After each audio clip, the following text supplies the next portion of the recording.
DG છે ને બાપા સીતારામના બહુ જે ત્યારના વખતનું છે જો એના બધી કપડાં અને જો અહીંયા જગ્યા ઉપર આવીને ના આમ ખરેખર એવું થાય છે કે ભાઈ જગ્યા અહીંયા માતાજીનો હાસ હોય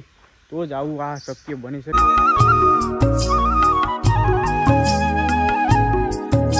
એટલો વર્ડ વિશાળ છે ને કે એવું લાગે કે અહીંયા ક્યાં થળ ને ક્યાં વળો છે ને કંઈ ખબર નહીં આમ। કેમ છો મજામાં જય જગન્નાથ જય મામૂલ ફરી એક નવા વ્લોગમાં તમારું બધાનું સ્વાગત છે ને જે ફેસલો વ્લોગ જે બધાને ખબર છે કે આપણે ભગુડા અને બગદાણા આવવાનું હતું તો કાલના વ્લોગમાં આપણે ભગુડા આવી ગયા હતા અને આજના વ્લોગમાં આપણે ક્યાં પહોંચી ગયા છે ભાઈ બાપા સીતારામના ધામ એટલે કે બગદાણા। તો અહીંયા મંદિરે પહોંચી ગયા છે તો દર્શન કરવા જવાનું છે અને જો આ ડેકોરેશન બધું છે ભાઈ કેમ કે અહીંયા કાલે જ કંઈક તહેવાર ને એવું બધું હતું એટલે એના માટે છે ને જે આ બધું કાલે લાખોની સંખ્યામાં અહીંયા માણસો આવ્યા હતા બરાબર અને અંદર તો વિડીયો શૂટ નથી કરવા દેતા અવેલેબલ નથી આપણે ઘણી વખત આવ્યા એટલે હવે તમને બહારથી ખાલી દર્શન કરાવી દઈએ અને જ્યાં જ્યાં વિડીયો શૂટ અવેલેબલ હશે ને ત્યાં કરાવશું।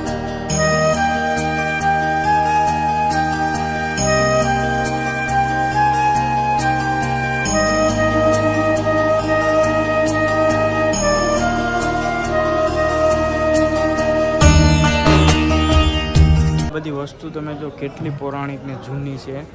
ત્યાં કેટલા સમય છે હેરાલભાઈ કેટલા કેવડી જૂની છે આ બધી વસ્તુ જૂની વસ્તુ છે તાંબાનું બધું છે પિત્તળનું ને પિત્તળ અને તાંબુ ને એવું જૂનવાણી છે જૂનવાણી બહુ એટલે માટેની ને બધું કેટલે જો કેવા ડોયલું ને બધું છે જો અહીંયા ને આખે આખો મંદિરનો નકશો છે જો અહીંયા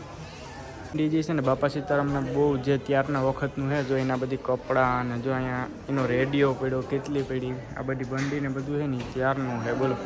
હે રાહુલભાઈ કે ત્યારના જ્યારે બાપા જીવતા એ વખતનું ત્યારનું હે બધું બાપા જીવતા ત્યારની આ બંડી છે એના ગોદડા છે ઓશિકા રેડિયો કેટલી એવું બધું રાખેલું છે ત્યારનું બધું એમ કે યાદોને આપણે તાજી કરે એવું કામકાજ અહીંયા બધું ગોઠવેલું છે મસ્ત બધી છે ગોઠવણ। હવે છે ને હાલો તો હવે આપણે ભાઈ પાછળ જે ભાઈ એમ કહેવાય કે વર્ડ છે એમાં ધ્યાનથી આપણે જોઈએ ને તો સફેદ પાન છે અને એમાં છે ને ભાઈ બાપા સીતારામ દેખાય એવું કે જે શ્રદ્ધા હોય તો એમ કે બાપા સીતારામના દર્શન થાય છે તો આપણે બે શ્રદ્ધાથી આવીએ હું રાહુલભાઈ જાય ને જોઈએ શું થાય કે હા જોઈએ આપણે અને તમને બધાને પછી આના વર્ડને દર્શન કરાવીએ।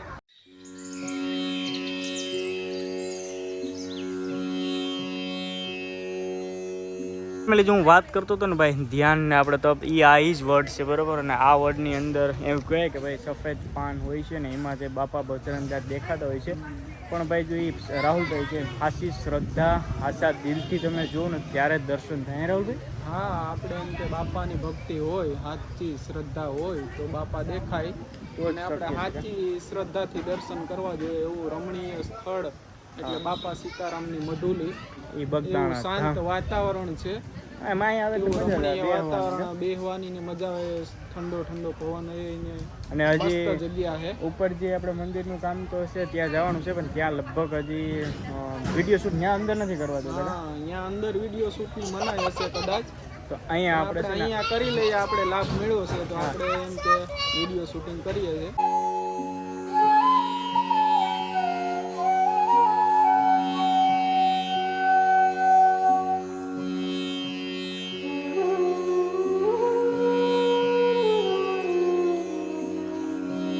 આ મંદિર બનવામાં લગભગ ઘણા સમય વહી ગયો હતો બરાબર અને આરસ પથ્થરથી જે મંદિર બન્યો આની જો આ નકશાની ઘુમ્મટ જો યાર કેટલું સરસ મને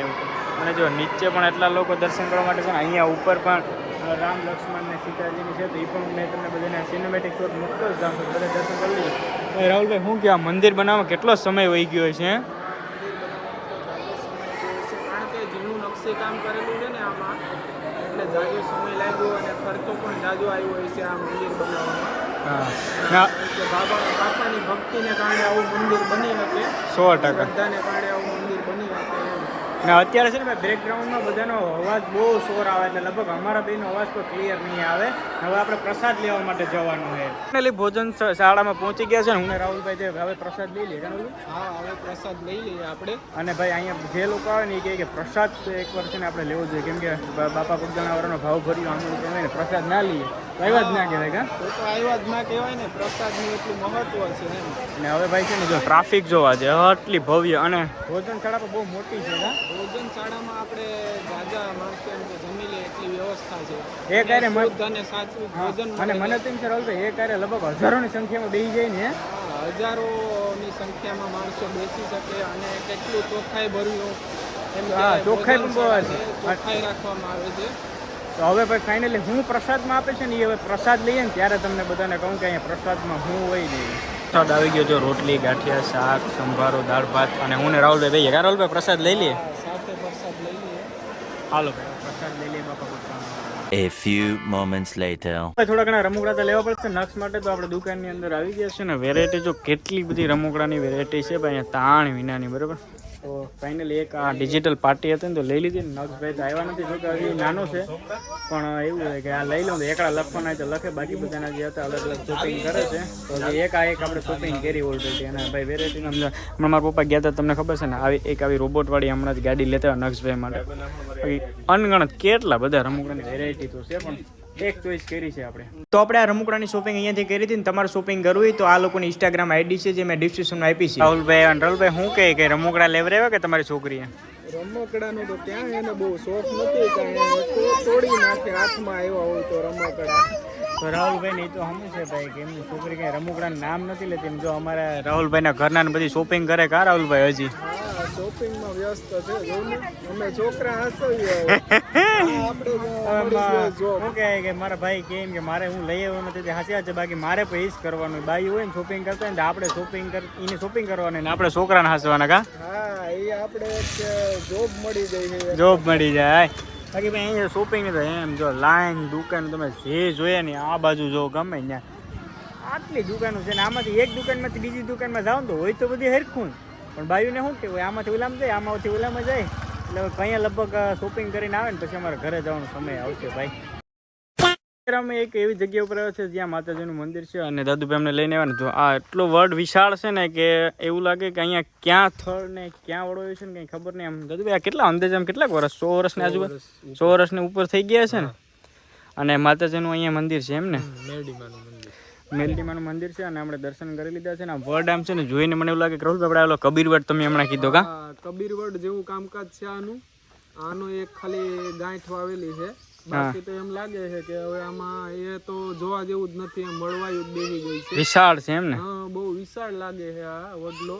અને માતાજીની દયા છે એવું છે કે લાગે કે માતાજીની દયા છે આ વડલામાં હા તો જ થઈ શકે એમ ને એમ લીલો સમ વડલો પડ્યો છે જો તો ખરી ભાઈ આ તમે જ્યાં સુધી આમ જોવો ને જો આ અહીંયા બધી વળવાઈ એટલી છે ને અહીંયા જો આ બાજુ છે ને મેન થર્ડ છે એવું કહે કે ભાઈ અહીંયાથી લગભગ આ કંઈક આ ડાયર રોપી હતી બાકી છે બાકી આમ જ્યાં તમે જોવો ને ત્યાં સુધી આ જો બધામાં આટલા વિશાળમાં વડલો પડ્યો છે ભાઈ. તો અહીંયા છે ને દાદુભાઈ અહીંયા બાજુમાં જ રહે છે તો અત્યારે અમને દર્શન કરવા માટે અહીંયા લઈ આવ્યા તમે જો માતાજીના દર્શન કરી લ્યો તમે બધા અને જો ભાઈ શ્રદ્ધા પ્રમાણે અહીંયા જેટલા પણ શ્રીફળ લઈ આવતા હોય ને તો આવી રીતના રાખ્યા છે અને આ જગ્યા ઉપર આવીને ના આમ ખરેખર એવું થાય છે કે ભાઈ જગ્યા અહીંયા માતાજીનો હાસ હોય તો જ આવું આ શક્ય બની શકે. અને સામે કાંઠે પણ જો મસ્તની ભાઈ નદી છે નદીને કાંઠે આ મસ્ત એવી જગ્યા છે માતાજીની અને યાર વડલાની તો હું વાત કરું યાર આ વિશાળ વડલો યાર મેં કીધું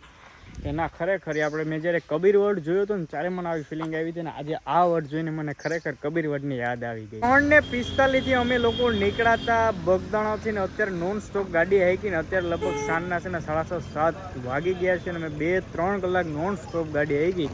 અને અત્યારે હર ભૂલે હોટલ આવી તો થોડીક વાર છે ને ભાઈ રોકાણા છે કેમ કે ગાડી નહીં ફોરો દઈ દઉં ને હારે અમે થોડાક આમ ફ્રેશ થઈ જાય મોટા ધોઈ લે વાંધો ના. હવે અહીંયાથી લગભગ પ્રાસી 40 કિલોમીટર જેવું છે અને ઘર તો સમજો નહીં કે 70-80 જેવું હશે.